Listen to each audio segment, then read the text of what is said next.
তো ভিডিওটা করছিলাম, ওখানে রেলের স্টাফেরা আপত্তি করলো। এদিকে রেলের রিটায়ারিং রুম বুকিং আছে, স্টেশন ম্যানেজারের ঘরে বললাম কোথায় যাব, সে প্রাইভেট রিটায়ারিং রুমে পাঠিয়ে দিলাম। সেবেলা কোনো বিধি নিষেধ উচিত অনুচিতের কোনো ব্যাপার নেই। এরকম আছে এসি নন এসি ঘরও আছে, আবার এসি নন এসি ডরমেটরিও আছে। একদম লোয়েস্ট ফেয়ার হচ্ছে 300 টাকা, 300 টাকা থেকে হচ্ছে ডরমেটরি স্টার্ট। আর সর্বোচ্চ ভাড়া যেটা আছে সেটা হচ্ছে রুম ফেয়ার, সেটা হচ্ছে 2000 টাকা পর্যন্ত। ঘড়িতে সময় এখন 9:27। আর আমি এই মুহূর্তে দাঁড়িয়ে আছি খড়গপুরের স্টেশনে। এই যে লোকালটা দেখছেন, এটা হচ্ছে মেদিনীপুর লোকাল। এটা হাওড়া থেকে সকাল 6:30টায় ছাড়ে। আর হাওড়া থেকে নর্মাল লোকালে আপনারা যদি খড়গপুর জার্নি করেন, সেক্ষেত্রে টিকিটের ভাড়াটা পড়ে হচ্ছে 30 টাকা মাত্র। খড়গপুর স্টেশনে যেখানে স্টেশন মাস্টার বা স্টেশন ম্যানেজারের রুম থাকে, সেই জায়গাটা হচ্ছে এই জায়গাটা আপনারা দেখতে পাচ্ছেন, যে পিছনে যে ঘরগুলো এইগুলো। আর এইখানেই এসি পেইড লাউঞ্জ রয়েছে, সেটা হচ্ছে এইদিকে এসি পেইড লাউঞ্জ। তো স্টেশন ম্যানেজারের ঘরের সামনে একজন টিটি স্যারকে জিজ্ঞেস করলাম যে রিটায়ারিং রুমটা এখানে কোন দিকে। সে আমাকে এখানকার প্রাইভেট রিটায়ারিং রুম দেখিয়ে দিল। সেটা হচ্ছে এই যে সিঁড়ি, এই সিঁড়ি দিয়ে আপনার চলে যেতে হবে, রেল নেস্ট এরকম লেখা রয়েছে। আর এই জায়গাটায় আপনি দেখবেন এরকম পিলারে লেখা রয়েছে, এদিকে 1 নম্বর আর এদিকে 3 নম্বর। তো আপনারা চাইলে প্রাইভেটে নিতে পারেন, কিন্তু আমার প্রাইভেটে বুকিং নয়, আমার সরকারিতে বুকিং। কিন্তু ভিডিও নিয়ে আজকাল প্রচুর নিষেধাজ্ঞা, প্রচুর কড়াকড়ি, প্রচুর সতর্কবার্তা চলছে। তবু তার মধ্যে দিয়েও ফাঁকে ফোকরে যার যা অপকর্ম করার সেটা করবেই।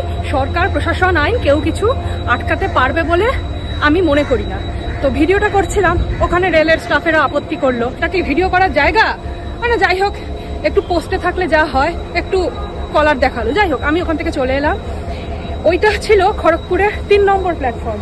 তো ওখানে ফাইনালি আরেকজন রেলের উচ্চপদস্থ স্টাফ তিনি বললেন যে এই পাশে আসতে হবে। এই যে রেড কালারের বিল্ডিংটা দেখছেন 3 নম্বর প্ল্যাটফর্মের ঠিক উল্টো ফুটে।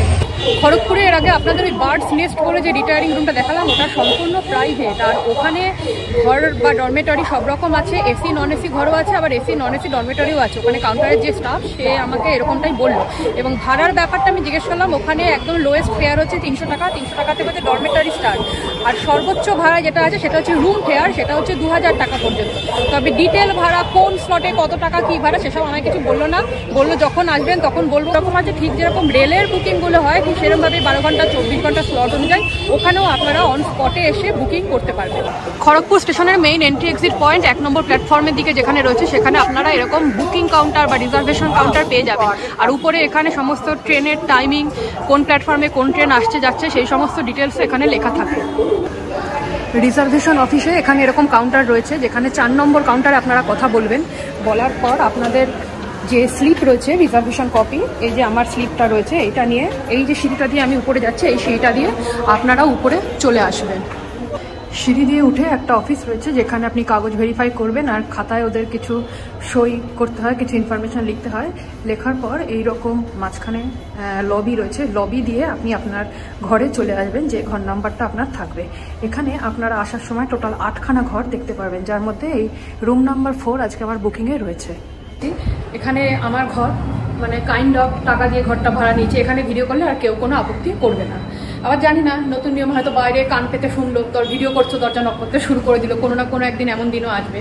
যাকে সেটা অপ্রয়োজনীয় কথা, প্রয়োজনের কথায় আসে। এখানে আপনাকে ইনফরমেশনের যে খাতাটায় সাইন করতে হয়, আজ পর্যন্ত আমার চ্যানেলে প্রায় 20টারও উপর রিটায়ারিং রুমের ভিডিও রয়েছে। আর আমি নিজেও আরও বেশ কিছু রিটায়ারিং রুমে থেকে এসেছি, যেগুলোর ভিডিও আমার চ্যানেলে নেই। তো আজকে প্রথম রিটায়ারিং রুমের ওদের রেজিস্টারে এত কিছু আমাকে ইনফরমেশন লিখতে হলো।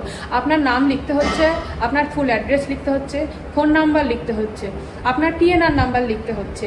দেন আপনার এখানকার বুকিং নাম্বার থাকে, যেরকম এখানকার স্টেশন কোড KGP, পাশে রিটায়ারিং রুম বুকিং, তাই KGP RR বলে একটা ডিজিট কিছু দেওয়া থাকে, সেই নাম্বারটা লিখতে হবে। তারপর আপনার ট্রানজাকশন ID নাম্বার যেটা, সেটা লিখতে হবে। কবে থেকে কবে অবধি বুকিং, কোন টাইম থেকে কোন টাইম, সেই ডেট, স্লট সব কিছু লিখতে হবে। লাস্ট আপনাকে স্লটে সব কিছু ফিল করার পর সই করতে হবে। মানে এই যে ইনফরমেশনগুলো সমস্ত আপনাকে লিখতে হবে। মানে পরীক্ষার খাতায় নিজের সব ডিটেল ফিল করার মতো। রিটায়ারিং রুমে ঢোকার পরীক্ষা দিচ্ছি আমি। আর এইসব ফিল করার পরও কিন্তু আপনি নিজের পয়সা খরচা করে যে ব্ল্যাক অ্যান্ড হোয়াইট প্রিন্ট বা কালার প্রিন্টের কপিটা নিয়ে আসছেন রিটায়ারিং রুমে, সেই কপিটা ওরা নিয়ে নেবে। মানে চরম বিচ্ছিরি পরিস্থিতি এই খড়গপুরে। একে তো ভিডিও করবেন না বলে তেরে মেরে এলো, ছেলে হলে বোধহয় পুলিশের ঠ্যাঙানিতে খাওয়াতে নিয়ে যেত, মেয়ে বলে বোধহয় সেটুকু রেহাই দিল। তারপর তো রেলের টিটি অফিসার, তারা রুম বুকিংয়ের কাগজ কোথায় যাব জিজ্ঞেস করলে বেসরকারিতে পাঠিয়ে দিচ্ছে। তারপর এখানে এসে এই অবস্থা। এখান থেকে আপনারা দরজা দিয়ে ঢুকছেন, দরজার ভিতরে নিচে ছিটকিনিটা ভাঙা রয়েছে, উপরের ছিটকিনিটা কোনো মতে লেগে রয়েছে। খুব শক্তিশালী কেউ ওপাশ থেকে ধাক্কা মারলে এটাও কিন্তু খুলে যাবে। এবার এপাশে ইলেকট্রিকের সুইচ অপশন রয়েছে, যেটা বাইরের দিকেও কিন্তু ওরা কন্ট্রোল করে, মানে ওখান থেকে অন না করলে এখানে এগুলো আপনার চলবে না। একটা প্লাগ রয়েছে, বাকি সব লাইট ফ্যান যেরকম থাকে সেরকম। এদিকে একটা আপনারা আলমারি পাচ্ছেন,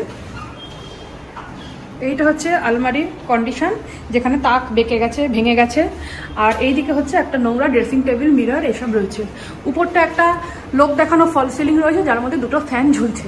এদিকে টিউবলাইট, এদিকেও আর একটা মিরর ড্রেসিং টেবিল রয়েছে। এদিকে ওয়ার্কিং ডেস্ক রয়েছে, যার মধ্যে তাকগুলো ভেঙে গেছে। কেউ কারোর বাড়ি থেকে বিক্রি করে দিচ্ছিল, তুলে এনে এখানে বসিয়ে দিয়েছে রেলওয়ে। মানে ফ্লোরটা আপনারা এরকম টাইলস বসানো পাবেন। টাইলসটাকে একটু স্টাইল করে বসিয়েছে যাতে লোকেদের একটু প্রিমিয়াম ফিল হয়, বাট আমার কোনো প্রিমিয়াম ফিল হচ্ছে না। আর এদিকে একটা গোদরেজ ইন্টেরিয়ারের একটা খাট রয়েছে, ডাবল বেডেড খাট।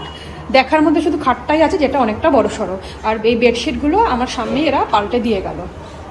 আর এদিকেও আরও কিছুটা স্পেস রয়েছে রুমের মধ্যে। এমনিতে রুমের সাইজ ঠিক আছে, অনেকটাই বড় আছে। আর এদিকে স্লাইডিং ডোর রয়েছে, এরকম কার্টেন রয়েছে। বাইরে দিয়ে স্টেশনের আউটসাইড ভিউটা আপনারা এখান দিয়ে বুঝতে পারবেন। এবার চলুন আপনাদেরকে দেখিয়ে দিই এখানে বাথরুমের সিচুয়েশন কি। আমি নিজেও দেখিনি, বাথরুমে দুর্গন্ধ পাচ্ছি না। এদিকে বালতি মগ রয়েছে, কল দেখি জল পড়ছে কিনা। হ্যাঁ, কলে তো জল পড়ছে। উপরে শাওয়ার রয়েছে। এদিকে একটা উইন্ডো রয়েছে, যেখানে কিন্তু কার্টেনের কোনো সিস্টেম নেই, বাংলা সিস্টেম। এদিকে মগ রয়েছে, এদিকে বেসিন, আর একটা মিরর রয়েছে। উপরে ছাদের কন্ডিশনটা এইরকম। আর এদিকে একটা লাইটের অপশান রয়েছে। দরজার পিছনে রড রয়েছে।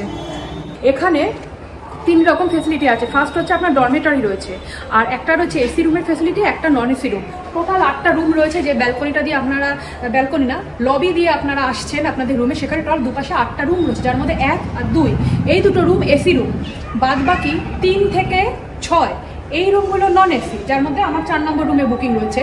আর রুম নাম্বার 7, রুম নাম্বার 8 এই রুম দুটো হচ্ছে ডরমেটরির জন্য অ্যালটেড রয়েছে। এর আগেই আমি আপনাদেরকে দেখিয়েছিলাম ইস্টার্ন রেলওয়ের আন্ডারে কলকাতা স্টেশনের নন এসি রিটায়ারিং রুমের ভিডিও। আর এই পর্বে আমি আপনাদের দেখালাম সাউথ ইস্টার্ন রেলওয়ের আন্ডারে, খড়গপুর ডিভিশনের আন্ডারে এই খড়গপুর স্টেশনের রেল রিটায়ারিং রুমের ভিডিও। দুটো ভিডিওই আপনারা ইতিমধ্যেই দেখে ফেলেছেন। আর যারা কলকাতার রিটার্নিং রুমের ভিডিও দেখেননি, তাদের জন্য আমি আই বাটনে লিঙ্কটা দিয়ে দিচ্ছি।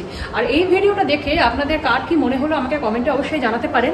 আর ভালো লাগলে বা ইনফরমেটিভ, হেল্পফুল লাগলে সেটা আমাকে লিখতেও পারেন। এবং ভিডিওটা ভালো লাগলে অবশ্যই লাইক, শেয়ার, সাবস্ক্রাইব করে আমার চ্যানেল ট্রাভেল ডায়েরি অ্যান্ড জিআরসির সঙ্গে থাকবেন। আগামীতে আরও কোনো স্টেশনের রিটায়ারিং রুমের ব্যাপারে যদি আপনারা জানতে চান, স্টেশনের নামটাও আমাকে কমেন্টে লিখে দিতে পারেন। আমি চেষ্টা করবো সেই স্টেশনের রিটায়ারিং রুমেরও ভালো খারাপ দিক, ভিতরে কীরকম কী ব্যবস্থা আছে, সব কিছু আপনাদের সামনে তুলে ধরার।